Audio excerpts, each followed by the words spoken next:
how GST has impacted price levels. पहला point, CPI inflation shift. इसमें लिखेंगे pre GST CPI inflation at 3.66% rose to 4.24% within 12 months post GST implementation. This is contrary to implementation. This is contrary to the prior expectation that prices would go down because GST harmonizes indirect tax rates and eliminates the cascading effect. Number two, higher inflationary trend. पहले तो कुछ products पे you had put higher taxes, तो उन products में price rise तो होगा ही जो पहले अनटैक्स थे, अब आपने उनको टैक्स स्लैब में लाया तो उस पे तो प्राइस राइज होगा। दूसरे, वो सारे products that were untaxed business activities, don't right, untaxed business activities, उस पर आपने प्राइस राइज करना ही करना है। तो सिलेक्टेड गुड्स में प्राइस राइज हुआ है, बाकी गुड्स में कम भी अगर हुआ है, पर सिलेक्टेड गुड्स में तो इन्फ्लेशन आई है। Write down, higher tax rates and inclusion of untaxed business activities have led to higher inflationary trends. Now pay attention. ये थोड़ा alarming है. Impact on non-CPI basket goods. देखिए, CPI और WPI, these are inflation के measurements that are dependent on a basket of commodities. तो WPI का basket होता है कुछ wholesale पर जिसकी हम inflation निकालते हैं, CPI का retail का inflation. फर्क क्या दोनों में? जब WPI में we only consider the goods, और होल रिटेल पे we have goods as well as services.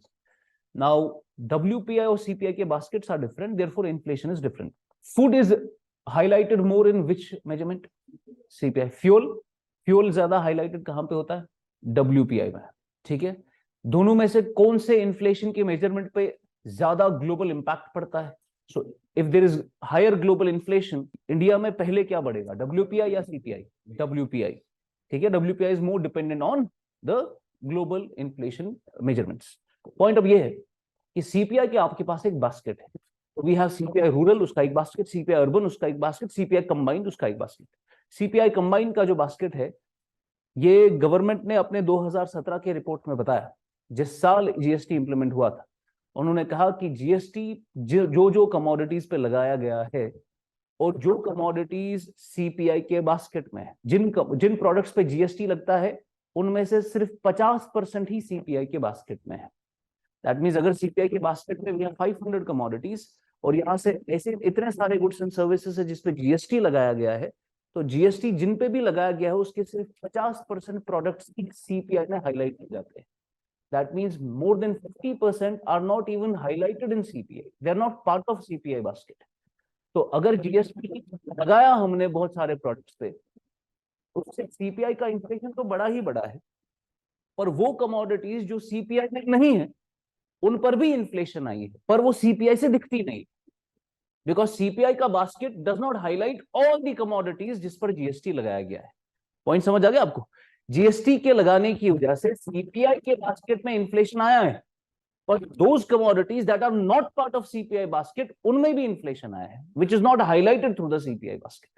ठीक है, write down this point. In a 2017 report, RBI showed that about half of the item groups that GST covers are not highlighted in the CPI basket, on which the impact of GST is yet to be known. And there is one measurement of inflation which is not dependent on a basket of commodities. What do we call it? GDP deflator. ठीक है, वो nominal GDP divided by real GDP into 100, वो आपको देता है inflation in all the goods and services produced in India. वो basket पे dependent नहीं है. It is the most comprehensive measurement. चलिए आगे, sector specific inflation. Because अलग अलग slabs है, अलग अलग GST की rates है, because of that it is seen that there has been a decrease in food inflation and increase in non-food inflation. Decrease in food inflation and increase in non-food inflation.